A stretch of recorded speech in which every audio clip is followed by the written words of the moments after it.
समर्थ social foundation या माध्यमातून 1 महिन्यापूर्वी आलो होतो.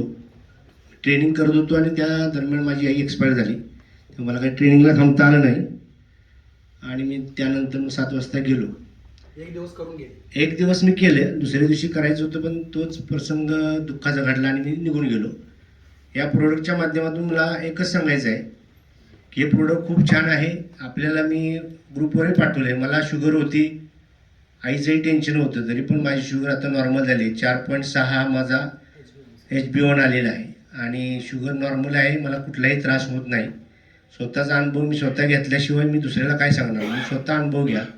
आपण अनुभव घेतला आणि सांगितलं तर लोकांना पडते. आता मी नायब तहसीलदार पदावर आहे. मला काही हा व्यवसाय करायची सुद्धा गरज नाही. मला पगारही भरपूर आहे. 1 लाख रुपये पगार आहे मला. पण तरी पण मला वाटते की सोशल फाउंडेशननं जे काम केलेलं आहे ते चांगलं आहे आणि याच्या माध्यमातून मी बरेच लोकांना दिलं, रिझल्ट बी चांगले आहेत. मला स्वतः अनुभव आलेला आहे, आपल्याला मी शेअर केलेला आहे आणि तो खूप चांगला आहे. म्हणजे मला अँटॉक्स टी जो आहे तो खूप चांगला आहे. अँटॉक्स टीलाही मला खूप मागणी आहे लोकांची.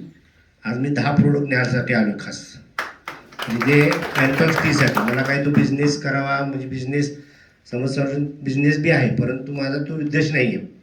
ही संस्था जी आहे ती सामाजिक कार्य करते, त्यातूनच मला हे सामाजिक कार्य करून आपल्याला पुण्य घ्यायचं आहे लोकांचं. जे चांगले झाले त्यांचे आशीर्वाद आपल्या कुटुंबाला मिळणार आहेत आणि तुम्हाला बिझनेस ज्याला करायचं ते करू शकतो. मी रिटायर झाल्यानंतर या बिझनेसमध्ये खूप मोठ्या वेगाने येणार आहे. पण आता तूर्त मी आहे, माझ्या पद्धतीने मी करतोय काम करत करत.